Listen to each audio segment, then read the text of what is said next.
Was Richard the Lionheart a saint or a spectacular, exquisitely dressed disaster?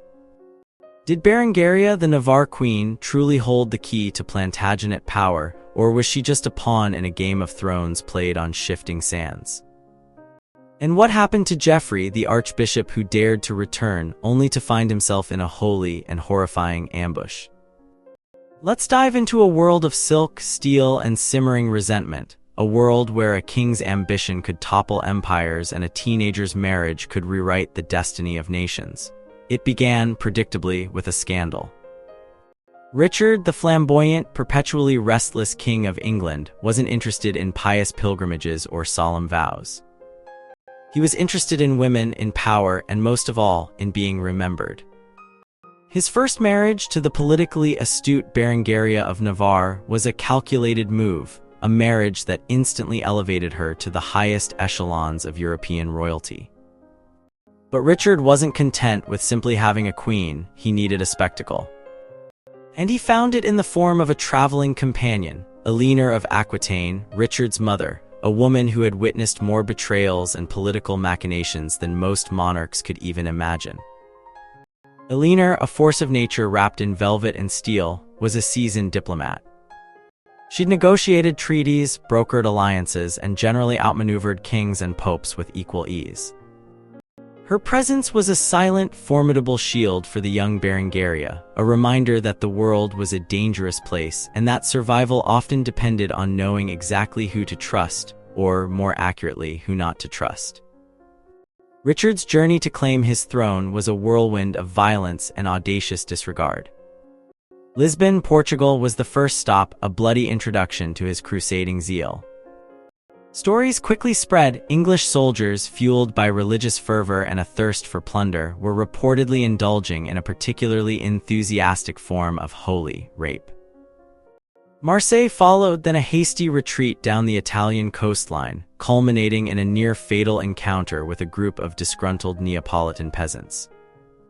Apparently, Richard had taken exception to their rather ostentatious display of aristocratic vanity. A hawk, it seems, was deemed an affront to his royal sensibilities, but the real drama unfolded in Sicily.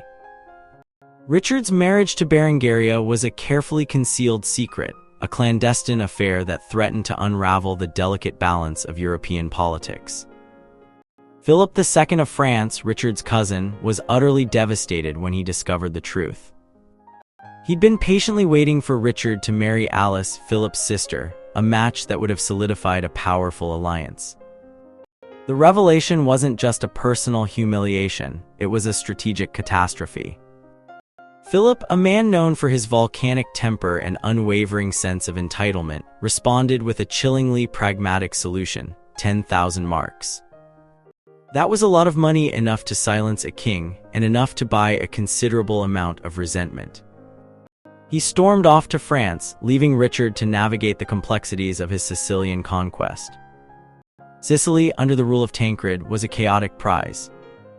Richard, never one to shy away from a good brawl, seized Messina with alarming speed, hoisting the English flag above the city walls and completely ignoring his agreement with Philip to divide the spoils. The French king, predictably, was incandescent with rage. Meanwhile, Eleanor was busy securing the peace and ensuring her favorite child, Joan, was well protected. Joan, the former queen of Sicily, had been imprisoned by Tancred and was now acting as Berengaria's chaperone. The whole scene was surreal: a young, inexperienced queen, a seasoned diplomat mother, and a politically savvy archbishop all crammed into a Cypriot chapel. The voyage to the Holy Land was plagued by misfortune. A fierce gale scattered Richard's fleet, sending 25 ships careening towards Cyprus, a territory ruled by the notoriously unreliable Byzantine tyrant Isaac Comnenus. The Cypriots, it turned out, weren't particularly friendly, and a desperate attempt was made to seize Berengaria and Joan's ship. Rhodes became Richard's next stop, where he received news of the chaos unfolding in Cyprus. His reaction was, to put it mildly, explosive. He declared war on the island, regardless of its Christian status, a testament to his impulsive nature and unwavering belief in his own invincibility. Limassol, the island's capital, fell after a bloody street battle. Richard, fueled by a potent cocktail of anger and ambition, married Berengaria in a Byzantine chapel, presided over by a Norman bishop. The ceremony was a bizarre tableau, a Navarrese teenager crowned Queen of England by a Norman bishop in a Cypriot chapel, surrounded by exiled Jerusalemites. It was a symbol of the Plantagenet Empire's reach, a testament to Richard's audacious and often reckless ambition. But the conquest of Cyprus was just the beginning. Richard's fleet split in two, sailing in opposite directions around the island, unleashing a wave of violence and plunder. Towns were raided, castles were seized, and enemy ships were boarded with brutal efficiency. The ultimate prize was Isaac Comnenus himself, who, after a brief but defiant resistance, surrendered to Richard's demands. He was bound in silver manacles, a surprisingly delicate touch for a man who had just been subjected to a full-scale military invasion. Richard, ever the pragmatist, wasn't interested in establishing a lasting empire in Cyprus. He saw it as a valuable asset to be sold for 100,000 Saracen bezants to the Templars, a powerful military order dedicated to combating Islam. The island was stripped of its defenses, its laws were rewritten, and its people were subjected to Richard's arbitrary rule.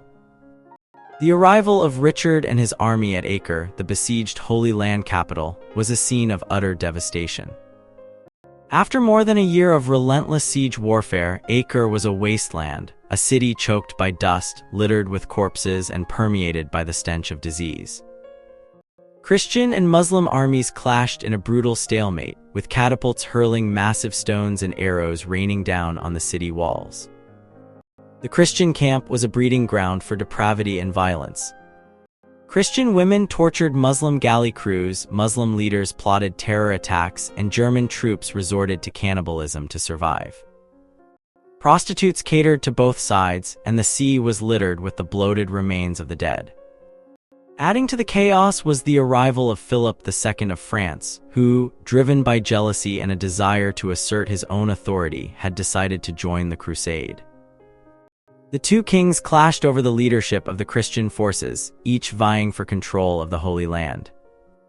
Richard, with his vast wealth and well-paid soldiers, quickly gained the upper hand. The negotiations between Richard and Saladin, the Muslim leader of Egypt, were a bizarre dance of diplomacy and veiled threats.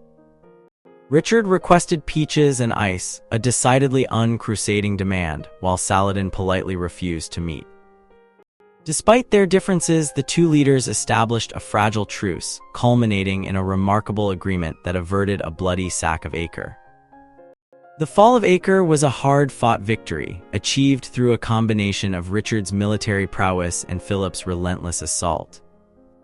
The city's defenses had been relentlessly pounded for nearly 2 years, and its walls finally crumbled under the combined weight of Christian siege engines, but the victory was short-lived. Philip, exhausted by the campaign and frustrated by Richard's dominance, announced that he was returning to France. Richard, left to command the Third Crusade alone, was now the undisputed leader of the Christian forces. Back in England, Geoffrey, Archbishop of York, was stirring trouble. He had defied his oath, returned to the realm, and was now facing arrest. His arrival coincided with the machinations of John, Richard's brother, who was determined to seize the throne. John, fueled by ambition and resentment, had already seized the castles of Nottingham and Tickhill, and was rallying support against the Chancellor William Longchamp. Longchamp, a complex and formidable figure, had been appointed Chancellor by Richard to maintain order and enforce his authority. However, his Norman background and autocratic style alienated many of the English barons who saw him as a foreign interloper. The confrontation between Geoffrey and Longchamp was a microcosm of the larger political struggle unfolding in England. Geoffrey, a powerful and ambitious nobleman, saw an opportunity to advance his own interests by aligning himself with John. Longchamp, determined to maintain Richard's authority, moved swiftly to arrest Geoffrey. The arrest of Geoffrey at Dover Priory was a dramatic and unsettling event. It mirrored the fate of Archbishop Becket, who had been murdered in Canterbury Cathedral for challenging the authority of the English Church. The scene was chillingly reminiscent of Beckett's martyrdom, a stark reminder of the dangers of political ambition and the fragility of power. As Richard continued his campaign in the Holy Land, the situation in England spiraled out of control. John's rebellion gained momentum, and the country teetered on the brink of civil war. Geoffrey, imprisoned and awaiting trial, became a symbol of resistance against Longchamp's tyranny. The story of Richard the Lionheart, Berengaria of Navarre, and Geoffrey, Archbishop of York, is a tale of ambition, betrayal, and violence, a story that reveals the dark undercurrents of power and the enduring human capacity for cruelty. It's a reminder that even in the midst of grand crusades and royal coronations, the fate of nations can be shaped by the actions of a few individuals, and that the pursuit of glory can often come at a terrible price. And so, as the dust settles on the siege of Acre and the echoes of Richard's triumphs fade, one question remains. Was Richard the Lionheart truly a hero, or simply a magnificent, exquisitely dressed disaster?